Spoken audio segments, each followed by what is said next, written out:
What's up, guys? Mr. Johnson coming to you guys with another video discussing Chapter 16. Today, we're going to talk about Section 2, the American Criminal Justice System. All right, so the role of police. So, the criminal justice system is the three-part system consisting of police, courts, and corrections that is used to keep the peace and bring criminals to justice. Each part of the system has its own purpose and function. So the police have a number of duties. These duties include protecting life, property, preventing crime, arresting people who violate the law. They also include protecting the rights of individuals, maintaining peace and order, and controlling traffic. So police training. So today's police officers are usually carefully selected and trained. Candidates have their background fully investigated before they are hired. They also complete a difficult physical and psychological examination. Most cities require police officers to be high school or even college graduates. I actually have a lot of friends of mine that went to the police academy and are doing pretty well. So it's a pretty good profession if you guys want to go into it and look into it more on your own time. So a police arrest. So before he or she can arrest a suspect, a police officer must have probable cause. So probable cause means that the officer must have witnessed the crime or must have gathered enough evidence to make an arrest. If no one has saw the suspect commit a crime, an arrest warrant may be necessary. An arrest warrant is an authorization by the court to make an arrest.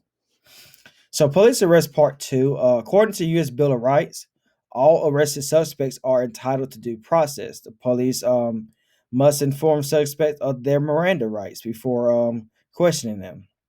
The Miranda rights is a court case that was discussed back in the 1900s. We'll talk about that later.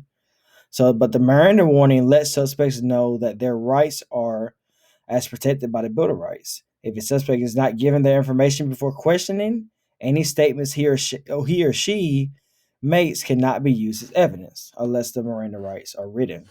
So, police arrest part 3. After the arrest, the suspect is taken to the police station for booking. When a record of the arrest is made, an officer writes down the name of the suspect, the time of the arrest, and the charges involved. If the person is suspected of a felony or a serious misdemeanor, he or she is usually fingerprinted and photographed. If a person is accused of a misdemeanor, a single fingerprint may be taken. So you guys can pause the video right here and take a look at what the Miranda warning looks like. Okay. So let's continue. So the courts from arrest to sentencing. So the second part of our U.S. criminal justice system is the court system. This is what we talked about in the judicial branch of government chapter back in chapter 6. The courts are, or they were, is where suspects are tried for possible crimes and are found either guilty or innocent. So preliminary hearings. So these hearings must be held soon after the accused is arrested. During this hearing, the judge must decide if there is enough evidence to send the case to trial. If there is not, the judge can dismiss or drop the charges. If the charges are not dropped, the judge must decide whether to set bail. As we discussed in Chapter 6, the bail amount is usually relative to the seriousness of the crime. For a minor offense, the judge may release the defendant on his or her own recognition or without bail.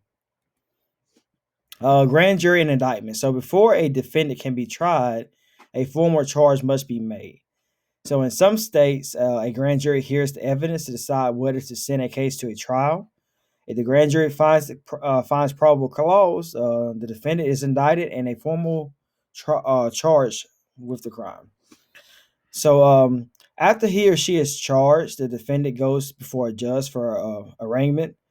This is the defendant enters a plea or guilty or not guilty. So this is basically where you will come into the judge. You'll say, "I plead guilty," if you want to admit to doing a crime, or not guilty if you believe you did not commit a crime. Okay. If he or she pleads guilty, there will be no trial. Okay. So trial part 1. If a defendant pleads not guilty to the charge, the case goes to trial. The defense represents the defendant. The prosecution represents the government side of the case.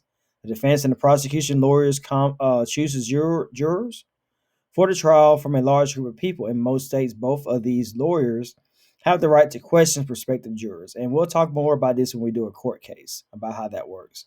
Each can reject people that they believe to be prejudiced or against his or her side of the case, or if it's obvious.